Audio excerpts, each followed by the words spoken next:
As, that is what, that is stunting. ठीक, बौनापन। दूसरा है वेस्टिंग। वेस्टिंग को हिंदी में क्या कहते हैं, दुबलापन। ठीक, वेस्टिंग को हिंदी में क्या कहते हैं, दुबलापन।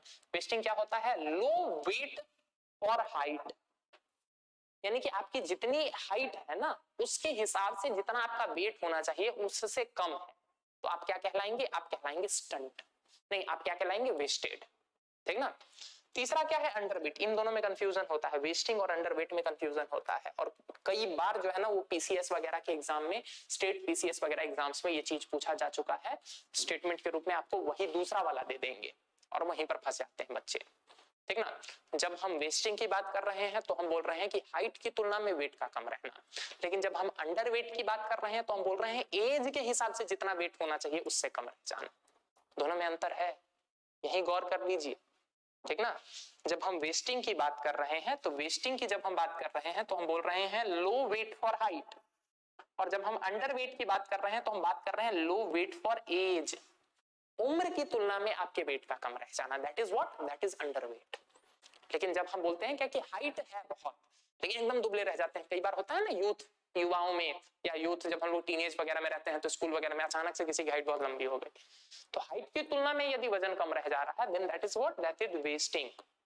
ठीक, उसको हम अंडरवेट नहीं कहेंगे, अंडरवेट का मतलब होगा एज की तुलना में कम होना। और माइक्रोन्यूट्रिएंट डेफिशिएंसी का क्या मतलब होता है कि खाना तो ठूस ठूस के खा रहा है यहां तक, ठीक ना, मतलब खाने के बाद ऐसे झुका नहीं सकता है, क्यों, क्योंकि बह जाएगा, यहां तक खाया था, लेकिन क्या है उसमें सभी सूक्ष्म पोषक तत्व नहीं है। सूक्ष्म पोषक तत्व का क्या मतलब होता है, जैसे कि हमारे यहाँ कुछ, हमारे भोजन में कुछ मेजर न्यूट्रिएंट्स होते हैं, कुछ माइक्रो न्यूट्रिएंट्स होते हैं, मैक्रो कुछ न्यूट्रिएंट्स होते हैं। मैक्रो न्यूट्रिएंट्स क्या क्या है, जैसे कि हो गया कार्बोहाइड्रेट, जैसे कि हो गया प्रोटीन, जैसे कि हो गया फैट, ये सब हो गए मैक्रो न्यूट्रिएंट्स। ठीक है, और कुछ सूक्ष्म पोषक तत्व होते हैं, जैसे कि क्या हो गया, आयरन हो गया, जैसे कि कैल्शियम हो गया, जैसे कि मैग्नीशियम हो गया, जैसे कि बाकी चीजें सब, जिंक हो गया, ये सारी चीजें हमारे बॉडी को आवश्यक होती है उपापचय के लिए, मतलब प्रॉपर रेगुलेशन, प्रॉपर डाइजेशन, इन सब चीजों के लिए आवश्यकता होती है इनकी। तो यदि इन चीजों की भी कमी है तो भी आप माल नरिष्ट कहलाएंगे, तब भी आप माल नरिष्ट कहलाएंगे, या फिर तब भी आप माल न्यूट्रिशन के शिकार, तब भी आप कुपोषित कहलाएंगे। बात समझ में आया। इतना ही नहीं, यदि आप ओवरवेट हैं, यानी कि ओवरवेट का क्या मतलब है, ओबेसिटी, ओबेसिटी यानी कि मोटे, बहुत ज्यादा मोटापा से ग्रसित है, तो भी आप माल न्यूट्रिशन, तब भी आप कुपोषित कहलाएंगे। ठीक ना। तो ये याद रखिएगा आज के बाद कि इसका ये मतलब नहीं है कि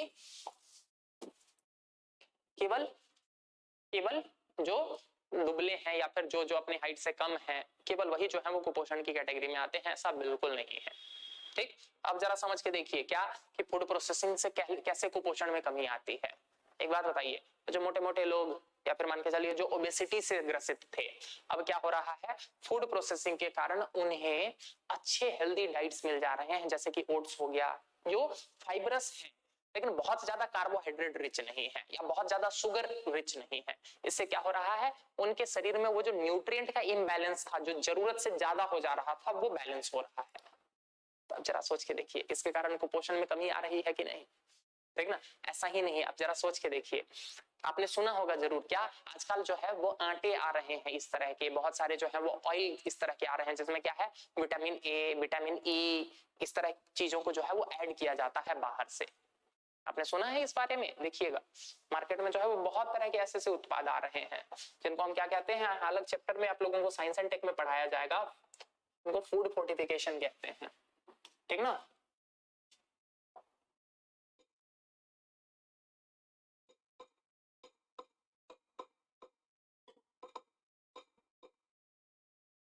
फोर्टिफाइड फूड्स इन इंडिया,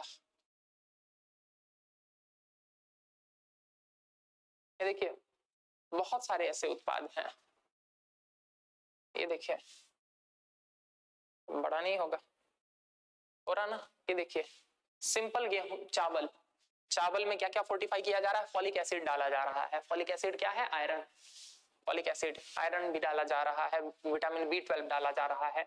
ये सारी चीजें प्राकृतिक रूप से नहीं होती हैं उसमें, लेकिन एक्स्ट्रा डाला जा रहा है, यानी कि ये क्या हो गया, फूड फोर्टिफिकेशन। अब जरा सोच के देखिए, ये जो डाला जा रहा है ये भी एक तरह का फूड प्रोसेसिंग ही तो हुआ ना। अब इसके कारण क्या होगा, मान के चलिए किसी क्षेत्र में यदि सरकार को ये खबर मिलती है कि उस क्षेत्र के लोगों में विटामिन B12 की बहुत ज्यादा डेफिशिएंसी है, इसके माध्यम से उस कुपोषण को दूर किया जा सकता है कि नहीं? जरा देखिए, तेल में विटामिन ए डाला जा रहा है, विटामिन डी डाला जा रहा है, इनसे इन चीजों को दूर किया जा सकता है कि नहीं? आयोडीन में, ये देखिए, नमक में केवल पहले आयोडीन मिलता था, आयोडीन ही नहीं मिल रहा, अब आयरन भी डल रहा है। अब इनके माध्यम से क्या किया जा रहा है? इनके माध्यम से कुपोषण की जो समस्या थी, जो माल न्यूट्रिशन की समस्या थी, उस समस्या को दूर करने का प्रयास किया जा रहा है। उस डेफिशिएंसी को दूर करके कुपोषण की समस्या, भारत में कुपोषण मुक्त करने का भी प्रयास किया जा रहा है फूड प्रोसेसिंग के माध्यम से। तो ये भी एक आवश्यकता के रूप में आपको समझ में आई कि आखिर ये क्या क्यों आवश्यक है। ठीक, आगे बढ़े, अगली आवश्यकता देखते हैं।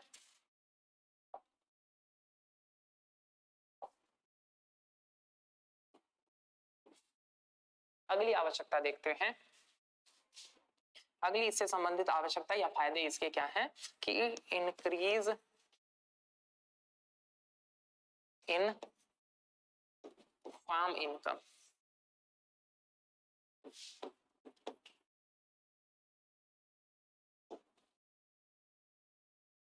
कृषकों की आय में वृद्धि।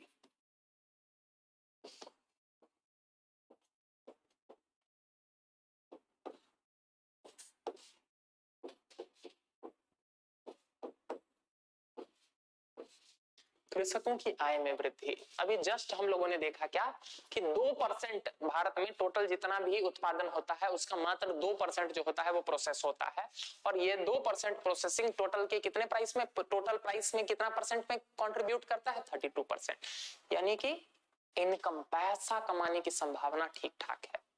तो यदि भारत में फूड प्रोसेसिंग सेक्टर बढ़ता है, अगर फूड प्रोसेसिंग सेक्टर को और ज्यादा सहायता मिलता है या फिर इसमें और भी ग्रोथ होता है, तो इससे किसानों की आय को बढ़ाया जा सकता है, इससे किसानों की आय को दुगना भी किया जा सकता है, जो कि हमारी सरकार का पिछले 5-6 साल 7 साल से जो है वो रहा है। बात करेंगे इस मुद्दे पर, कहां तक पहुंचे हम, सर डबलिंग फार्मर इनकम में डबल हुआ कि नहीं? सुनने में तो आ रहा था कि सर 2022 तक दोगुना कर देना है, तो 2022 तो पार हो गया है सर, 2023 में आ गए हैं, तो हुआ कि नहीं? इन मुद्दों पर बात करेंगे, ठीक ना? वैसे अभी बस इतना जान लीजिए कि 2022 अभी पूरा नहीं हुआ है, ठीक ना? क्या हो गया, शौक लगा?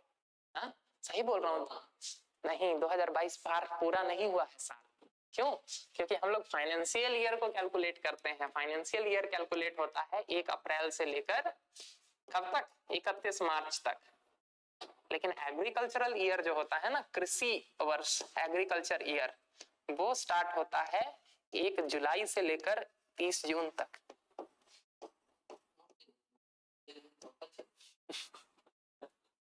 ठीक ना?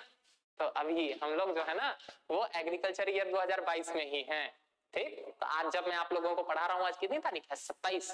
हाँ, आज 27 अप्रैल है ना, 27 अप्रैल 2023। तो अभी हमारा एग्रीकल्चर ईयर पूरा नहीं हुआ है। 30 जून के बाद पूछिएगा, सरकार बोलेगी। ऐसा नहीं, मैं बताऊंगा कारण, ठीक ना? सरकार की तरफ से ऑफिशियल स्टैंड आया है, स्टेटमेंट आया, हम लोग चर्चा करेंगे, आगे पढ़ेंगे इसके बारे में।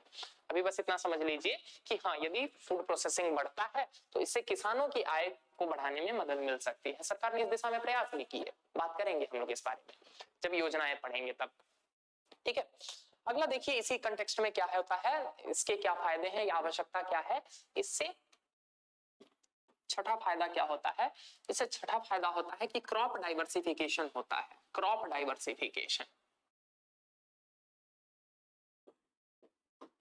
यानी कि भारत में फसलों का विविधीकरण होता है। फसलों का विविधीकरण,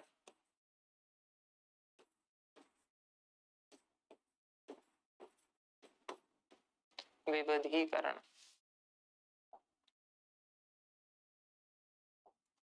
विविधीकरण।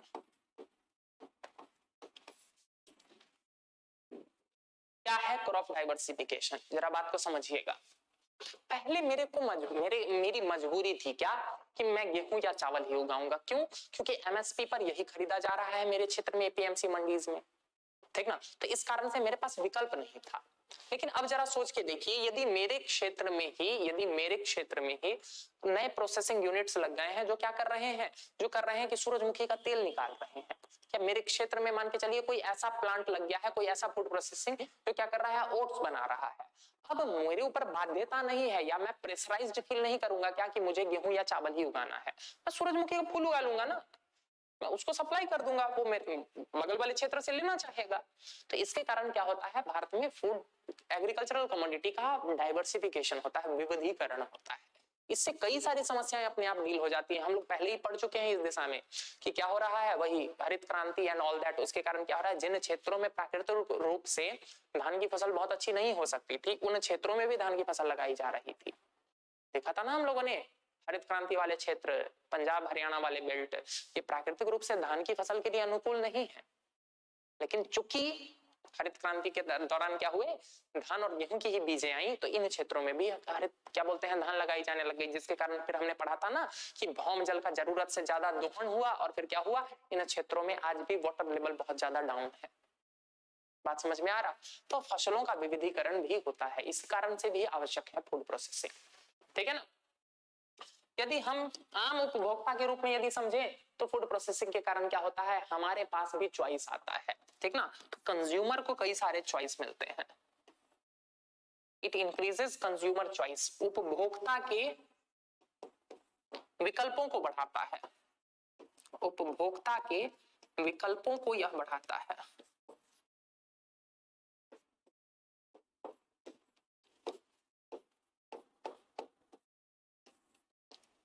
उपभोक्ता के विकल्पों को बढ़ाता है, मतलब क्या हुआ, उपभोक्ता के विकल्पों को बढ़ाने का। मान के चलिए आम बहुत पसंद है, लेकिन आम का सीजन 3-4 महीना, 5 महीना, ठीक। मान के चलिए सर्दी में मन किया आम खाने का, तो आप इससे पहले हमको एग्जांपल दीजिए, हमको पता है कि हाँ वो कैटरीना कैफे जो है वो माजा का जो ऐड करती है, हमको पता है, ठीक है ना। लेकिन अब जरा सोच के देखिए, वो जो आम को अमावट बना के रख रखा है, किसी ने प्रोसेस करके रख रखा है, वो आप आम का स्वाद ले सकते हैं कि नहीं उससे। बात समझ में आया? तो कंज्यूमर के विकल्प बढ़ जाते हैं। आप इसको ऐसे समझ सकते हैं, टमाटर नहीं मिल रहा है तो मैंने क्या किया, टोमेटो प्यूरी खरीद लिया मार्केट से।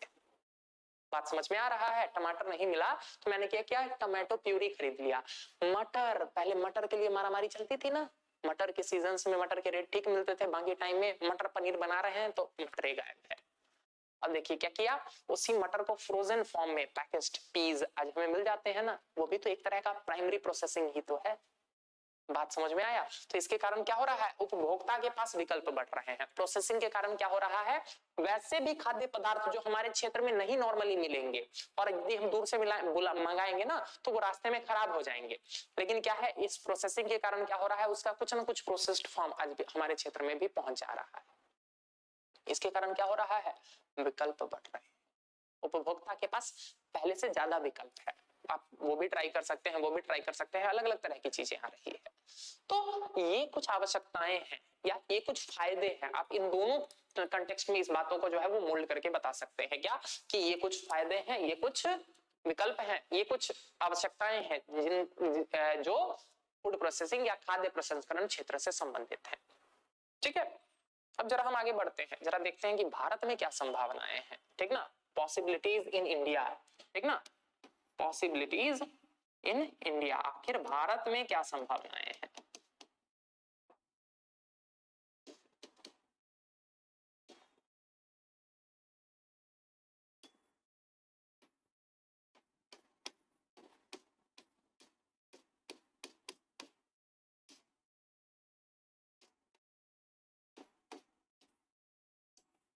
भारत में खाद्य प्रसंस्करण से संबंधित क्या क्या संभावनाएं हैं। पहली तो संभावना क्या है कि भारत को प्रकृति ने वरदान दिया है। अभी आप लोगों की ज्योग्राफी की क्लास चल रही थी ना, उसमें आप लोगों को बताया गया होगा, सर ने बताया था क्या, कि भारत जो है वो क्लाइमेट यानी कि जलवायु की दृष्टि से बहुत ही विविध क्षेत्र है। भारत के अलग अलग क्षेत्रों में अलग अलग तरह की जलवायु या मौसमिक परिघटनाएं हमें देखने को मिलती है। भारत में कहीं आपको थोड़ा सा शुष्क वातावरण मिलेगा, किसी क्षेत्र में जो है वो जरूरत से ज्यादा बारिश होती है, कुछ क्षेत्र ऐसे हैं जहां पर क्या है, उच्चावच यानी कि हाइट ज्यादा है, कुछ क्षेत्र ऐसे हैं जहां पर जो है वो लो यानी कि गहराई ज्यादा है। तो भारत में उच्चावच भौतिक परिस्थितियां जो है वो बहुत ही विविधीकृत हैं। इसके कारण क्या है, इसके कारण भारत में अलग अलग तरह के फसल उग पाने की संभावना है। बात समझ में आई? अब अलग अलग तरह के फसल उग पाने की संभावना है, तो रॉ मटेरियल रहेगा तभी तो फूड प्रोसेसिंग हो पाएगा ना।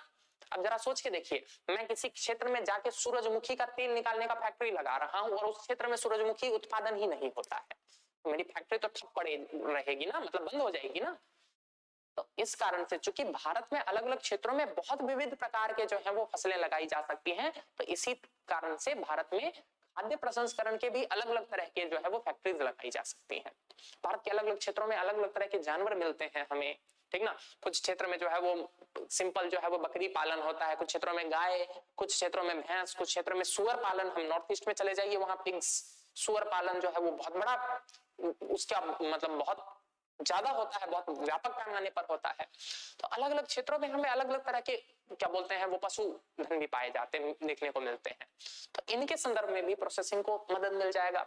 तो पहला तो क्या है पोजीशन भारत में, कि भारत में विविध जलवायु,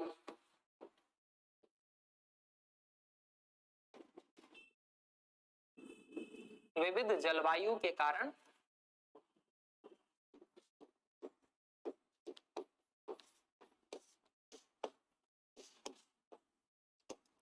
विविध प्रकार की फसलें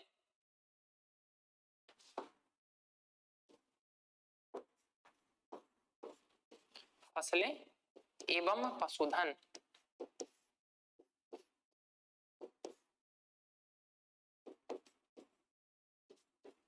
इससे क्या हो रहा है, विविध प्रकार की फसलें और विविध पशुधन, इसके कारण क्या हो रहा है कि भारत में खूब संभावना है। फूड प्रोसेसिंग लगाओ, तुमको रॉ मटेरियल मिलता रहेगा।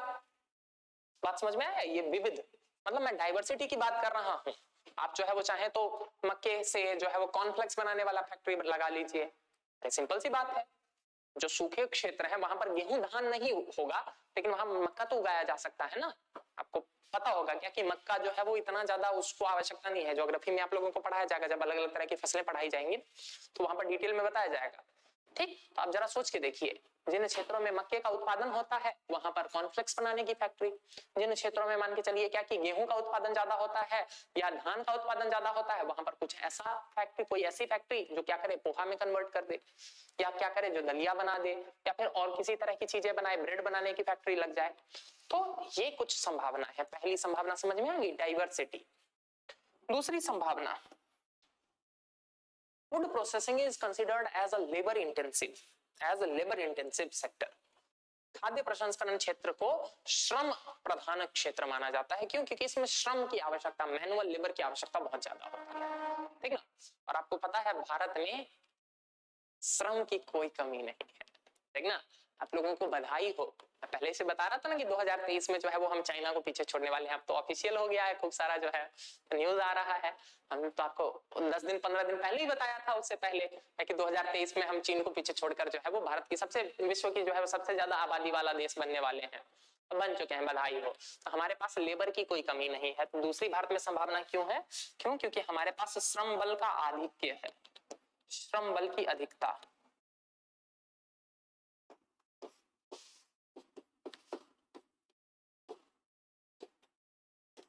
इस श्रम बल की अधिकता होने के कारण हमारे पास लेबर फोर्स की कमी नहीं है, तो हमारे यहाँ फूड प्रोसेसिंग सेक्टर आराम से ग्रो कर सकता है। दूसरी संभावना देखने को मिली, ठीक है। तीसरी संभावना की तरफ बढ़े। तीसरी संभावना देखिए, यदि हम तीसरी संभावना की बात करें तो भारत जनरली जो भी खाद्य पदार्थ की बात हम करें ना, देखिए यहाँ मैं तरीका सिखा रहा हूँ। जनरली अगर किसी भी खाद्य पदार्थ की बात करें तो भारत जनरली आपको टॉप 3 में ही मिलेगा। तो यदि एग्जैक्ट याद नहीं रहे कि इसमें नंबर 2 है कि नंबर 1 है कि इसमें नंबर 3 है, आप लिख सकते हैं जनरली टॉप 3 में। तो टॉप 3 का मतलब आप स्टेटमेंट आपका गलत नहीं है, ठीक ना। तो यदि वैसे यदि हम प्रिसाइजली देखें तो क्या है, भारत जो है वो अनाजों में फूड ग्रेन्स में विश्व में नंबर 2 पर आता है, सेकंड नंबर पर आता है। चाइना से हम पीछे रह जाते हैं, ठीक ना। तो विश्व से नंबर 2, विश्व में हम नंबर 2 पर आते हैं, ठीक। यदि हम फलों सब्जियों की बात करें, फलों सब्जियों की बात करें,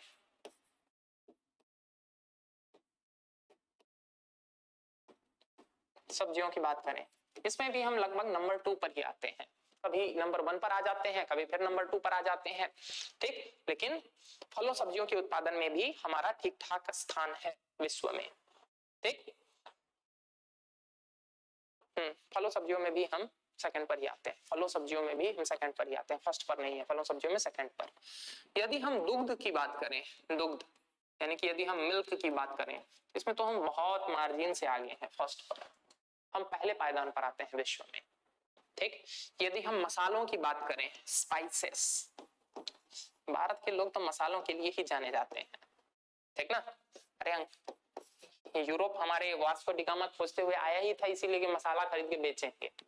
तो भारत को तो भारत की तो पहचान ही है मसालों से, ठीक ना। तो मसालों में भी हम नंबर 1 पर आते हैं विश्व में, ठीक ना। यदि हम बात करें पशुधन की, पशुधन की, हम ब्राजील को 2010 में पीछे छोड़ चुके हैं, 2008-9 में ही पीछे छोड़ चुके थे। वर्तमान में विश्व में हम फर्स्ट पायदान पर हैं पशुधन उत्पादन के। अब जरा सोच के देखिए, ये देख रहे हैं विश्व में हैं हम। अब जरा सोच के देखिए, कोई ऐसा देश जो प्रोडक्शन ही इतना कर रहा है जितना कि रॉ फॉर्म में ही वो खा जा रहे हैं, तो वहां पर फूड प्रोसेसिंग इंडस्ट्री आप लगाना चाहेंगे? वहां के लोग फूड प्रोसेसिंग नहीं चाहिए, उनको रॉ फॉर्म में ही वो खा रहे हैं, उतने में ही खत्म हो जा रहा है।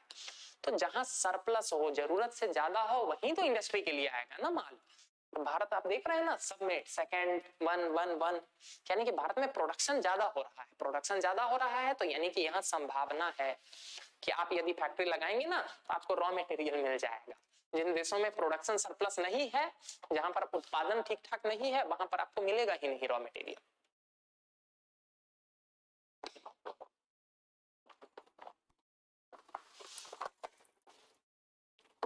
ठीक ना।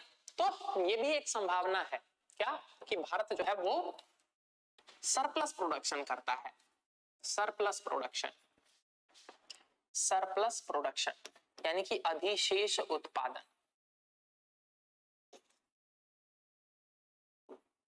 अधिशेष उत्पादन। तो यही जो अधिशेष है ना, यही तो प्रोसेसिंग के लिए यूज होगा, अधिशेष उत्पादन करता है, यही तो प्रोसेसिंग के लिए यूज होगा, ठीक ना। तो ये भी एक संभावना है जो भारत में फूड प्रोसेसिंग को क्या कर रही है, मजबूत कर रही है या बढ़ावा दे रही है, ठीक है।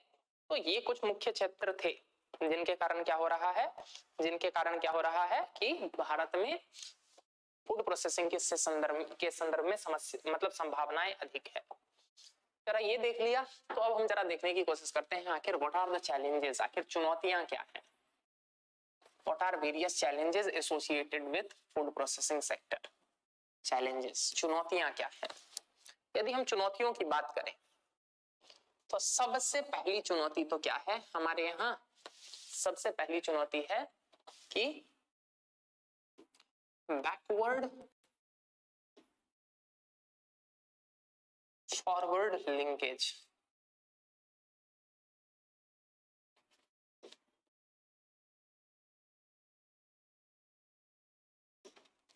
इस टर्म को समझिएगा, बहुत इंपॉर्टेंट टर्म है, backward forward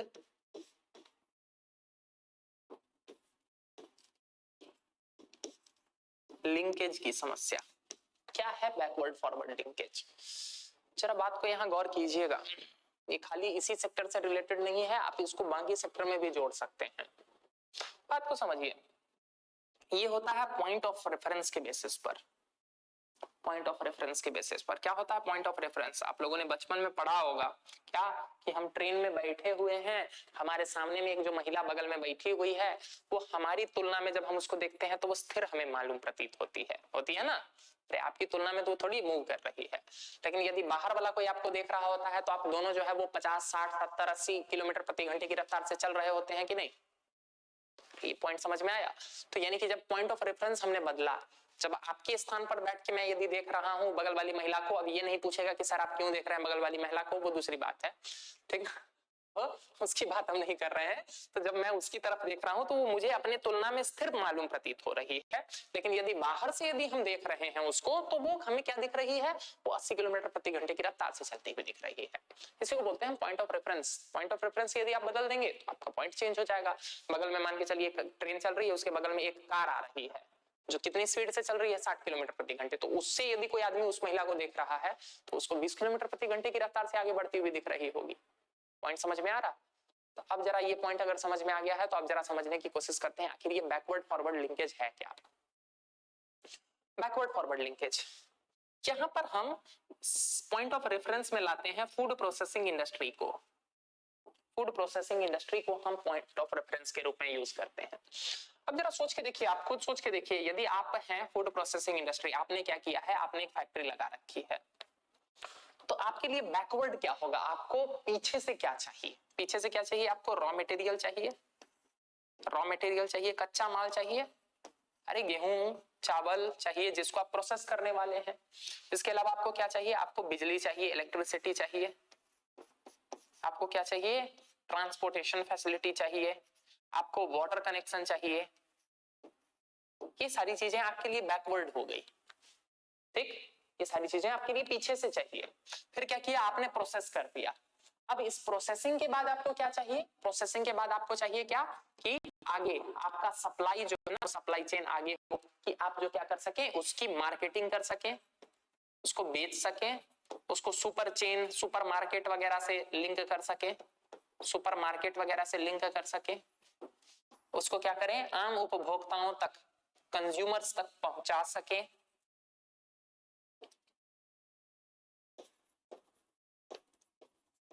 These all are what? These all are forward linkage. अब जरा सोच के देखिए, ये बैकवर्ड हो गया, ये फॉरवर्ड हो गया, ये लिंक बढ़िया से बनेगा तभी तो इंश्योर हो पाएगा ना कि खेत से पेट तक, अभी तो ये पूरा लिंक तैयार हो पाएगा। किसी चीज का उत्पादन हुआ था, वो किस लिए हुआ था? कि वो किसी के पेट में पहुंच सके। इसीलिए बोला जाता है फ्रॉम खेत टू पेट, from farm gate to plate, from where, from farm to fork, खेत से चम्मच तक।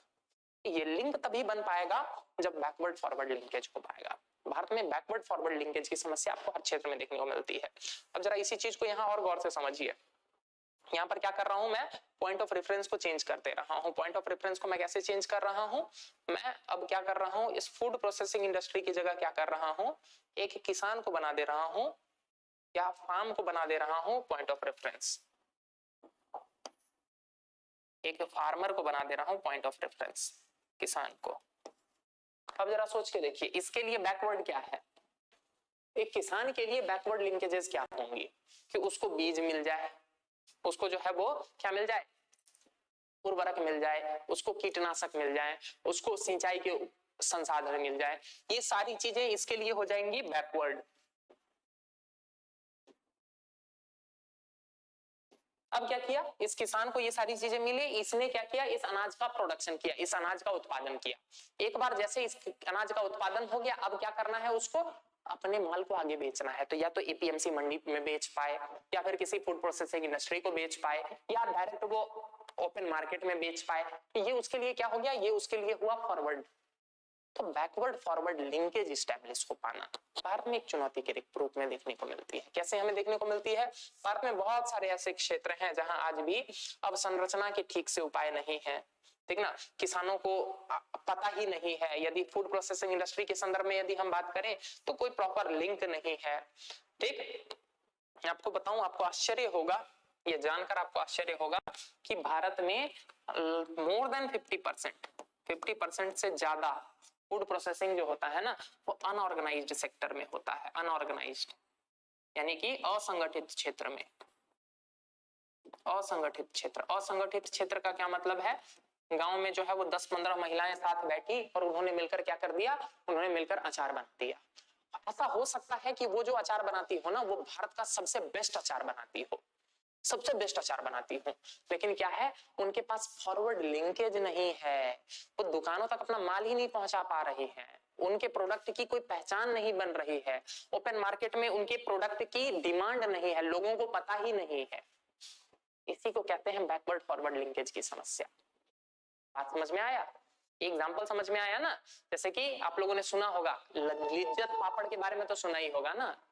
लिज्जत पापड़ भी एक तरह का प्रोसेस्ड फॉर्म ही तो है।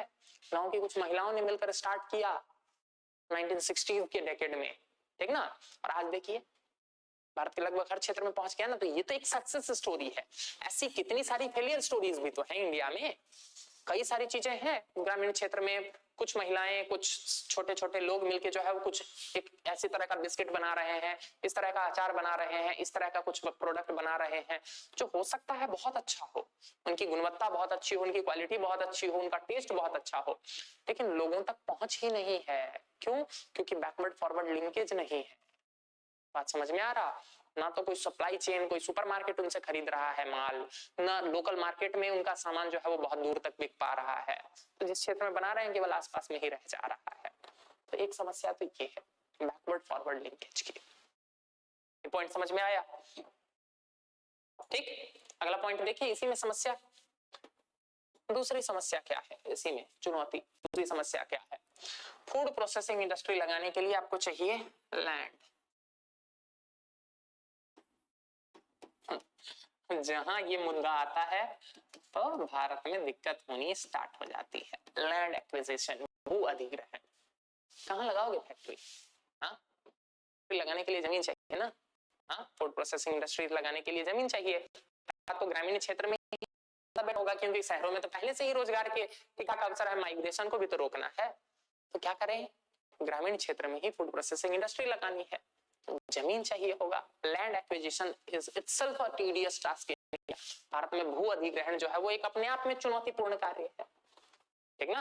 अरे खूब सारा धरना हल्ला, इतना मुआवजा नहीं मिला, उतना मुआवजा नहीं मिला, मिला भी तो उसमें इतना सारा कमीशन, गवर्नमेंट ने बोला था क्या कि पर हेक्टेयर इतना देना है, पर एकड़ जो है वो इतना देना है, उसमें से ऊपर से नीचे तक जानवे करते हैं आप पूरा, ठीक ना, सबका अलग अलग सेट रहता है।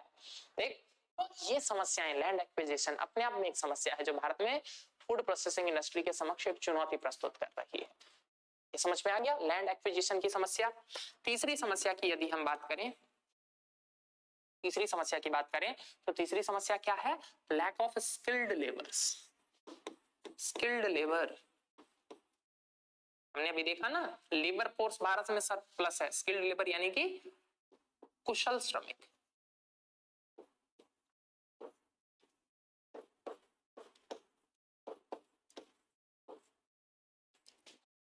ठीक, इसको लिख लीजिएगा, भू अधिग्रहण।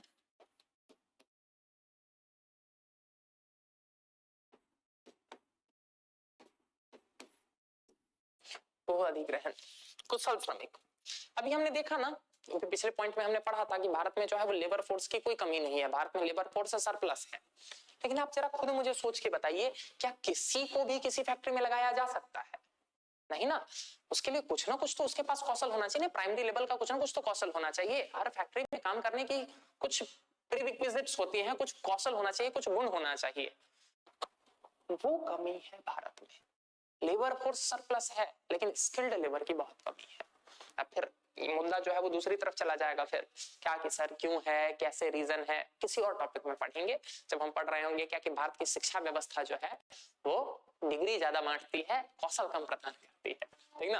हमारे पास ग्रेजुएशन की तक हो जाते हैं, लेकिन कौशल के नाम पर एक्चुअल जो प्रोडक्टिव हमारे प्रोडक्टिविटी है, कुछ बना पाने की क्षमता, वो उतनी नहीं हो पा रही है। खैर अब गवर्नमेंट जो है वो न्यू एजुकेशन पॉलिसी के माध्यम से सब में बदलाव करने की कोशिश कर रही है, तो खैर वो एक अलग ही टॉपिक हो जाएगा। लेकिन अभी हम चुनौती बस देख रहे हैं, तो अगली चुनौती हम क्या देख रहे हैं कि भारत में कुशल श्रमिक की कमी है, स्किल्ड लेबर की कमी है। ये एक अपने आप में एक समस्या है। यदि हम बात करें अगली समस्या की, तो अगली समस्या हमें के रूप में हमें आज भी क्या देखने को मिलता है? हमें देखने को मिलता है कि कई सारे कानून, अलग अलग तरीके के कानून, यानी कि लेजिस्लेटिव चैलेंजेस,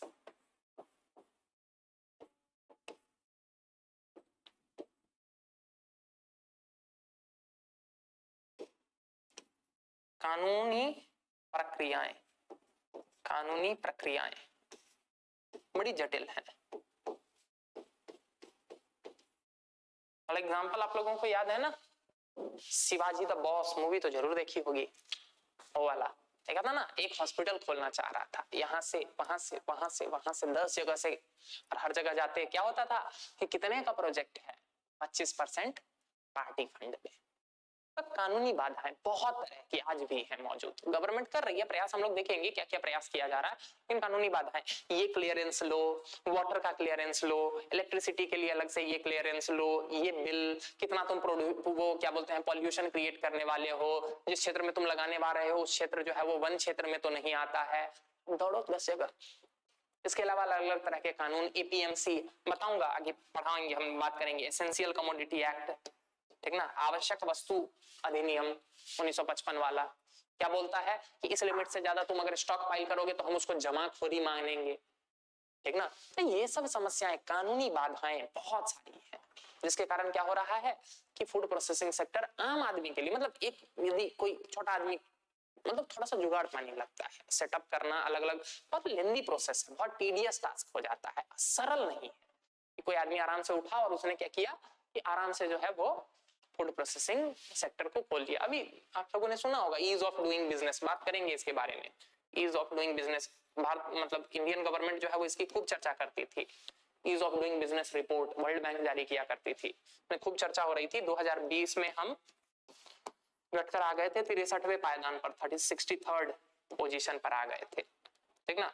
2015-16 में हम कितने पर हुआ करते थे, लगभग 140वें पायदान पर हुआ करते थे।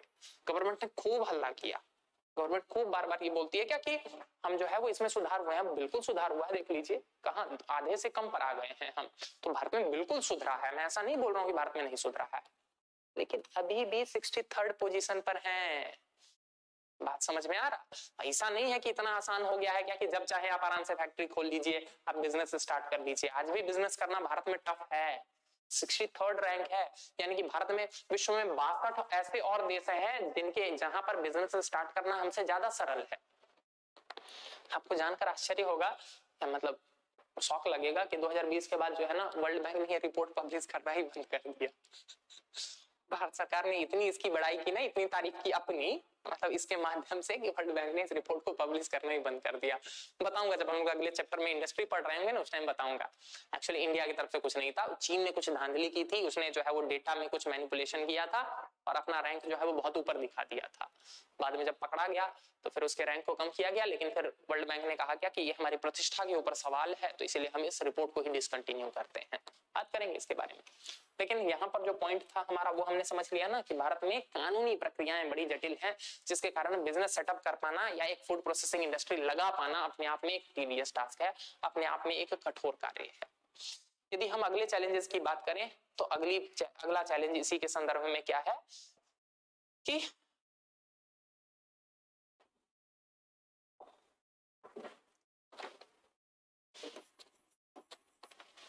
अगला चैलेंज इसी में क्या है, रामबाण चैलेंजेस हैं ये, करप्शन।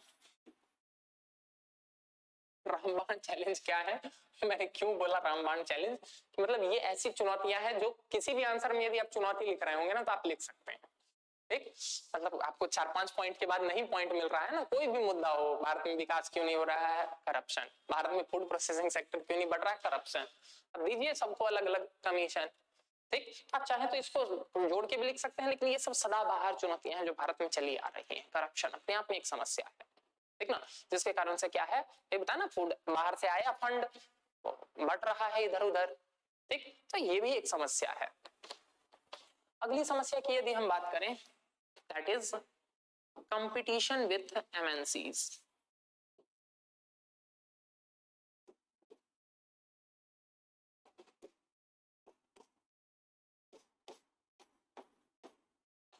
एमएनसीज का क्या मतलब होता है, मल्टीनेशनल कॉर्पोरेशंस, बड़ी बड़ी कंपनियां, मल्टीनेशनल कंपनीज जो है ना, जैसे कि पेप्सी हो गई, जैसे कि कोको कोला हो गए, ऐसे जो है बड़ी बड़ी कंपनियां जो है ये क्या हो रहे हैं, ये अलग अलग देशों में है मौजूद, भारत में भी मौजूद है।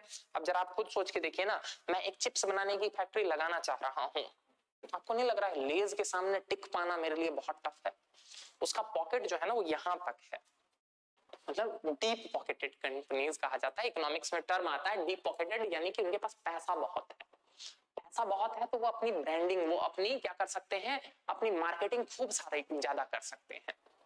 लेकिन मैं नहीं कर सकता हूं, मैं एक नया फैक्ट्री स्टार्ट कर रहा हूं, हो सकता है मैं बहुत बढ़िया माल बनाता हूं, लेकिन मेरी रीच नहीं हो पाएगी, मैं उनके सामने कंपटीशन में नहीं टिक पाऊंगा। देखते हैं ना, इसी को तो कहते हैं ना डर्टी वॉर ऑफ बिजनेस, ठीक ना।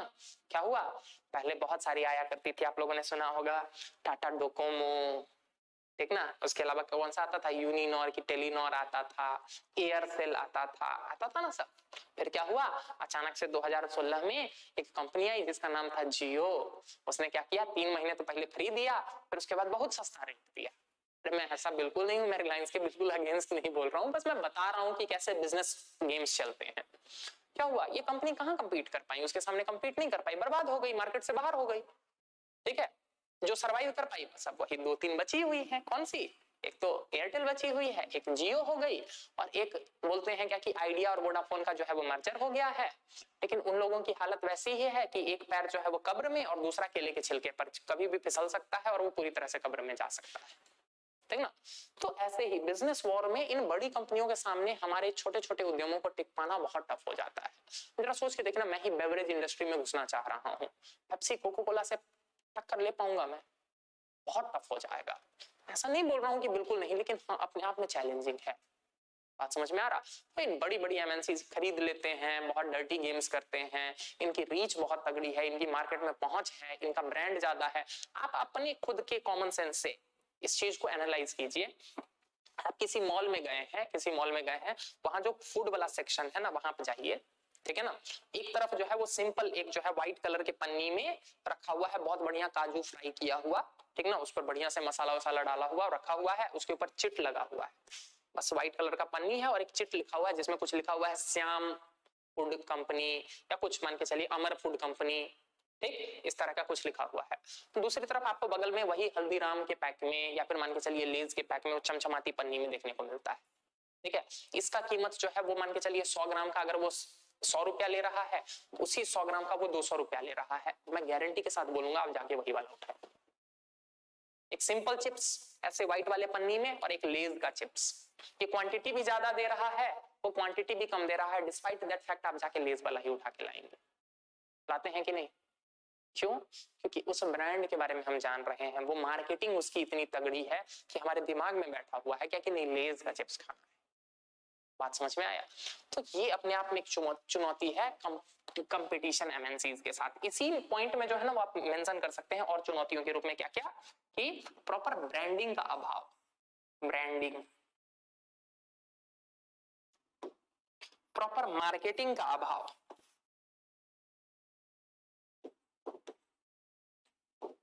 ठीक, सप्लाई चेन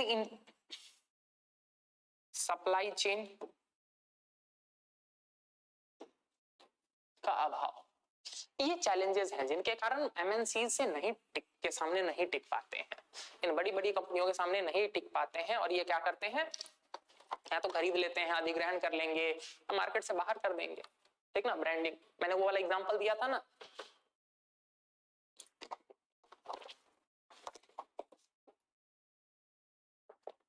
कि हो सकता है मेरे गांव में या मेरे क्षेत्र में 10 महिलाओं का एक छोटा सा समूह है, तो वो इस विश्व का सबसे टेस्टी जो है वो अचार बनाते हैं, ठीक ना, लेकिन कोई ब्रांड पहचान ही नहीं है। उनको अचार बनाना आता है, उनको ब्रांडिंग करना और मार्केटिंग करना थोड़ी आता है, उन्होंने एमबीए थोड़ी कर रखा है, जिसके कारण क्या होते हैं, ये प्राइमरी लेवल पर ही रह जाते हैं, बहुत ज्यादा विकसित नहीं हो पाते हैं, बहुत दूर तक इनकी रीच नहीं हो पाती है। बात समझ में आया, तो ये है कुछ चैलेंजेस जो क्या है भारत में फूड प्रोसेसिंग सेक्टर से रिलेटेड है। ये बात समझ में आया, एक चैलेंज के रूप में यदि आप चाहें तो और लिख सकते हैं, ये चैलेंज भी है, और पिछला वाला जो पॉइंट हम लोग देख रहे थे ना, अब संभावना भारत में जो ये वाला संभावना देख रहे थे, इन दोनों में इसको ऐड कर सकते हैं। पहले चैलेंजेस के रूप में देख लेते हैं, फिर उसमें ऐड करेंगे। क्या है चैलेंज, कि आज भी भारत में क्या है, फ्रेश फूड को ज्यादा तरजीह मिलती है, फ्रेश फूड को ज्यादा पॉपुलर है, फ्रेश फूड ज्यादा पॉपुलर है। बहुत लंबे समय का पैकेज्ड फूड वगैरह जनरली खाना, आज भी मास आबादी, बहुत बड़ी आबादी भारत में ऐसी है जो प्रोसेस्ड फूड या पैक्ड फूड वगैरह को खाना पसंद नहीं करती है, उनको ताजा चाहिए, ताजा दूध मिल जाए, वो पैक्ड वगैरह वाला ठीक नहीं है, ठीक ना। तो ये भी एक चुनौती है जिसके कारण क्या है, मार्केट में डिमांड उतनी ज्यादा नहीं है जितनी हो सकती है। आप यूएसए वगैरह में चले जाइए, देख के दिमाग थोड़ा सा पगला भी जाएगा आपका। आपको लगेगा क्या कि मन तो मतलब आपको ऐसा भी मन हो सकता है क्या कि निकाल के 2-4 चप्पल इनको मार भी दूं, जब आपको देखने को मिलेगा क्या है कि केले को क्या किया जा रहा है, बस छील के उसको हल्का हल्का काट के और उसको जो है वो पैक करके प्रोसेस्ड फूड के रूप में बेचा जा रहा है। तो आपका दिमाग थोड़ा सा तो सनकेगा, इसको तो प्रकृति ने ही बना रखा है कि छील के खा लो, लेकिन ऐसी चीजें मार्केट में बिक रही है। बात समझ में आ रहा? आपको देखकर थोड़ा सा आपका दिमाग भन्नाएगा जब आप देखेंगे ना क्या कि संतरे के जो है ना उनको छील छील के उसमें से बस बीज निकाल के पैक करके आपको दिया जा रहा है और बदले में जो है आपसे एक्स्ट्रा चार्ज लिया जा रहा है।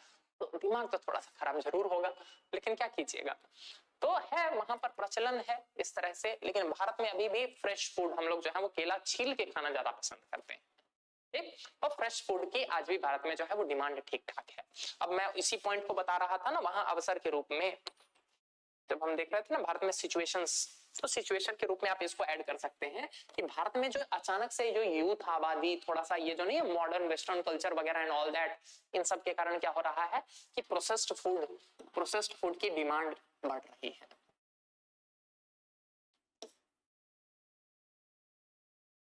की डिमांड बढ़ रही है, प्रोसेस्ड फूड की मांग बढ़ रही है। पिछले वाले पॉइंट में ऐड कर लीजिएगा, ठीक ना।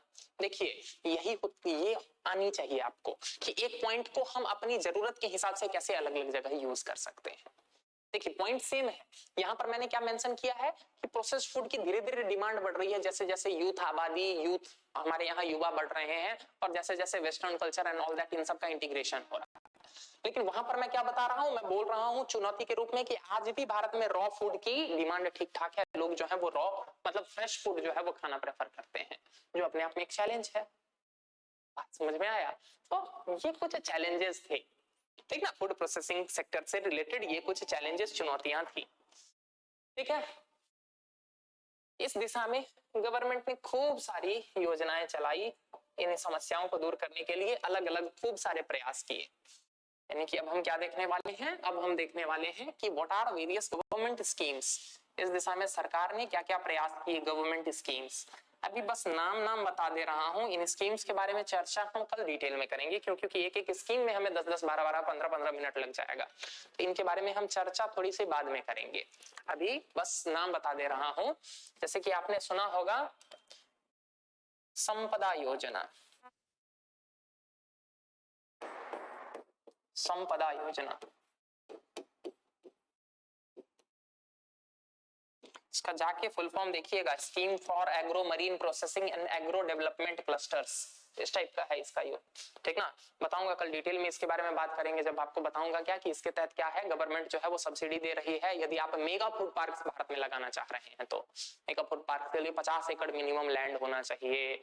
यदि आप मैदानी क्षेत्र में हैं तो टोटल लैंड के कॉस्ट के अलावा जो भी खर्च होगा उसका 50% या 50 करोड़ दोनों में से जो कम होगा वो गवर्नमेंट देगी, कल डिटेल में बात करेंगे, ठीक ना। तो संपदा योजना, इस दिशा में सरकार एक कदम उठा रही है।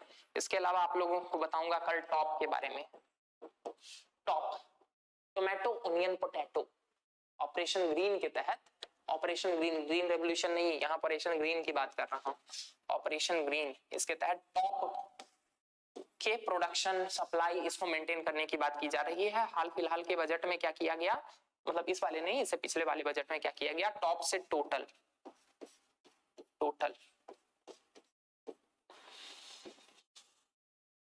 इसी दिशा में हम बात करें तो ODOP, one district one product, ये भी एक महत्वाकांक्षी योजना है जो फूड प्रोसेसिंग सेक्टर को ही बढ़ावा देने के का काम कर रही है, ठीक ना।